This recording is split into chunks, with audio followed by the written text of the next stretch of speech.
Bill Maher sat down with MSNBC chief legal correspondent Ari Melber and podcast host Sarah Isgur to discuss the problems with capitalism and what could possibly fix or replace it. Let's watch. I feel like a lot of the younger people feel like it's not working for them. And I know Bernie Sanders is coming up on our show in a couple of weeks. And Bernie's got a new book out about how you can't be mad at hating capitalism. But I don't know what replaces it or what are the fixes. Certainly, capitalism has never been perfect. I just want to know if there's something better. I mean, I know a lot of the younger people think it's socialism, but that may be because they don't remember when socialism was tried. And also the fact that we already have in our economy quite a bit of socialism. We are a hybrid economy. Would we at least agree with that?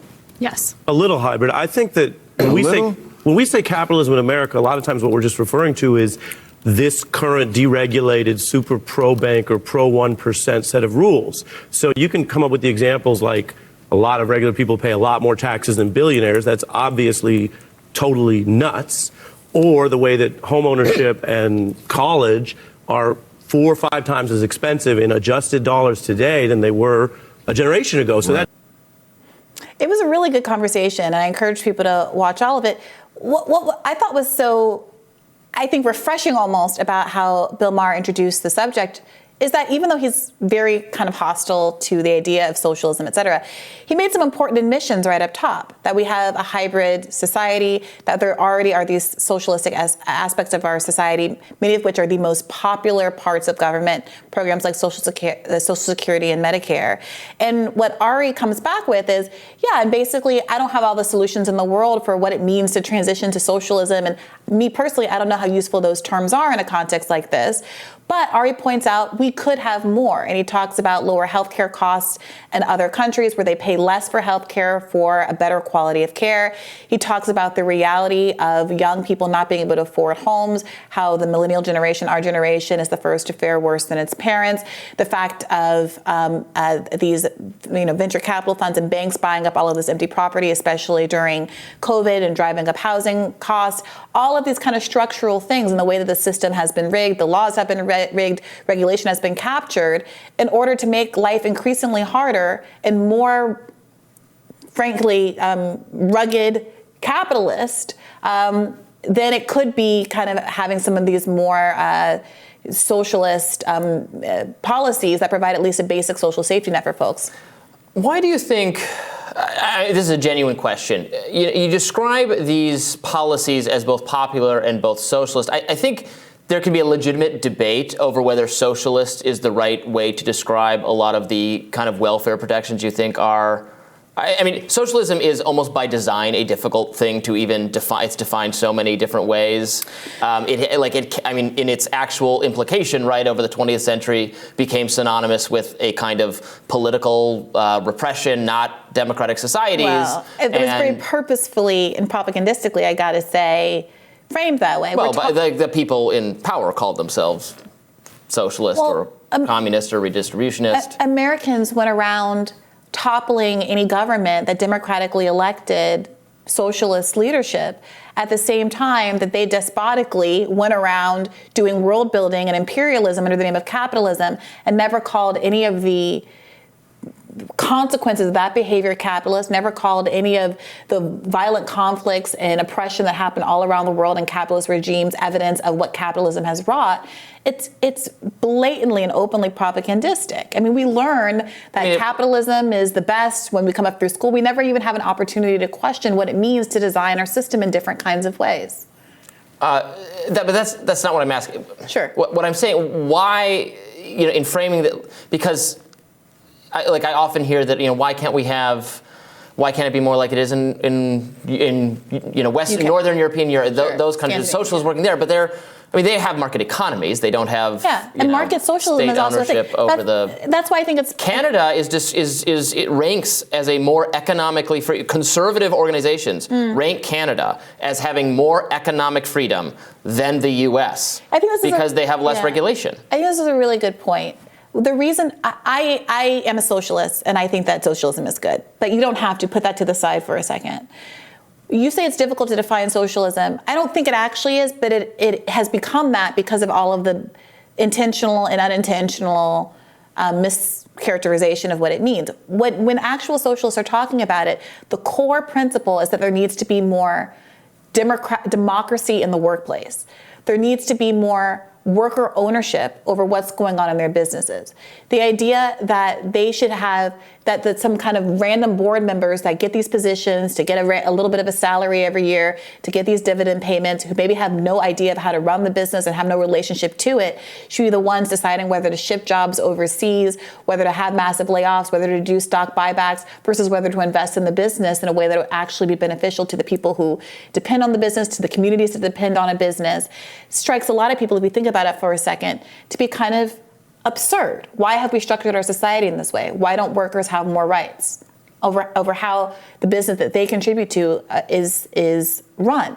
Moreover, we want there to be, to get rid of money in politics, because what thwarts worker rights, what has really attacked union percentages over the last 50 years or so and driven down wages and made the gap between the rich and the poor so much bigger, is the fact that with all of the accumulated wealth, what people have done is basically buy our democracy, buy our regulatory state, buy off politicians.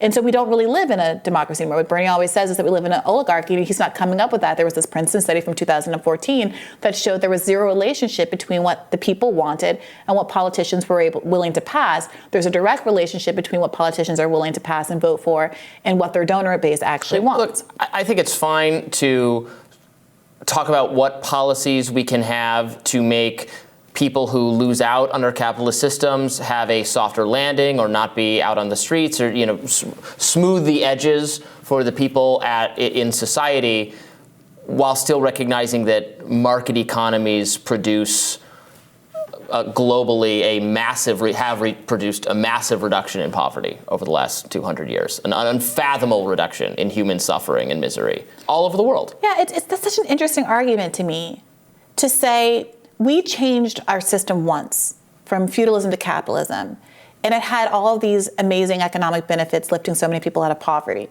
But we should never change it again. I just said we should never change. We can talk about what to make it even better.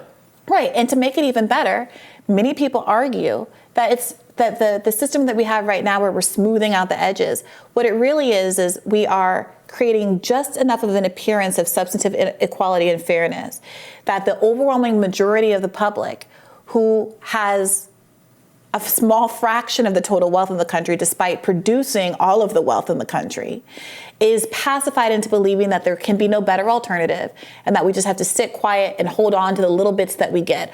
Well, we get our Netflix subscription, we can afford a cell phone, we can take ourselves out to dinner occasionally, and we're not supposed to ask those questions. Things, though, that most people throughout all of human history could only have dreamed of having access to those things.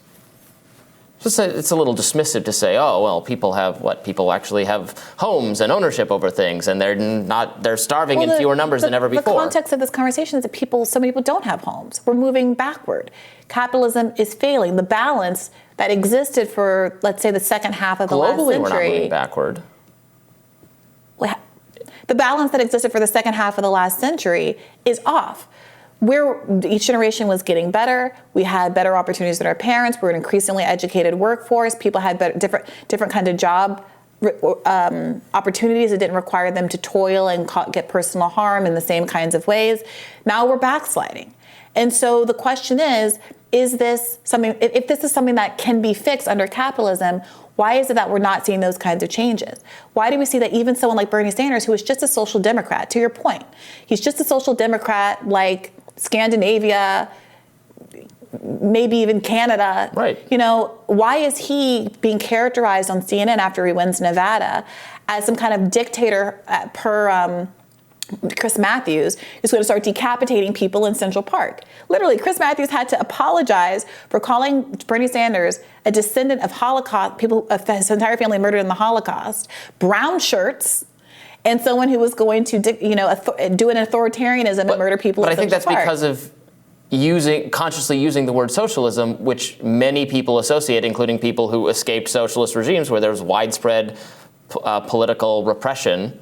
Well, I think that's why it's so important to have these conversations. And like I said, this was a good one. Authoritarianism can happen under any system, and we're experiencing a great deal of authoritarianism right now in America under capitalism. We're seeing it in the banning of books. We're seeing it in the banning of what people can wear and who people can associate with. And we're seeing it in the fact that, again, Americans are incredibly productive and hardworking people. But the products of our labor are being stolen by a very small group of elites.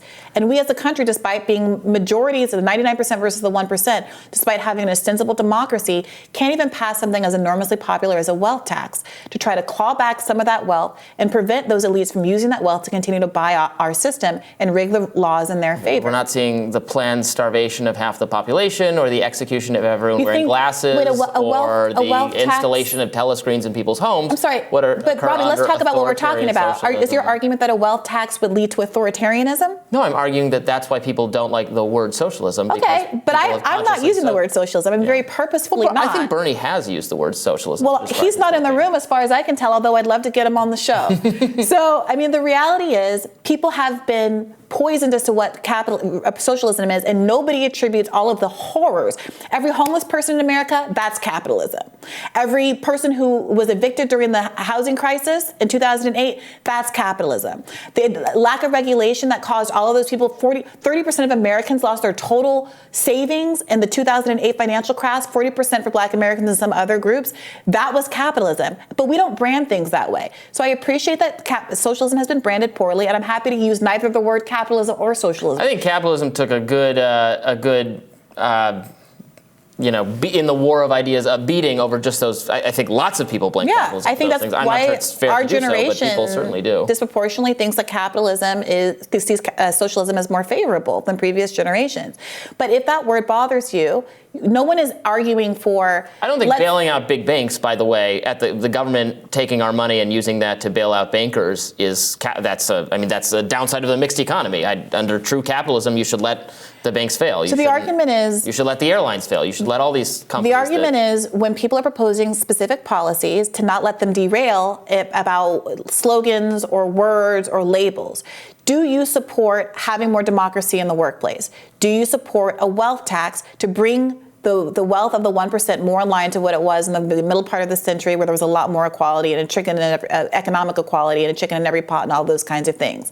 Do you support democratic reform to get money out of politics? Are you willing to say you're going to withhold your vote for politicians on both sides of the aisle who refuse to stop taking corporate money? If your answer is yes to those things, then there's occasionally going to be a politician like Bernie Sanders who might describe themselves as a democratic socialist, who I would encourage folks to pay attention to, because those are the policies that are going to be advanced. We'll have more Rising right after this. Stay tuned.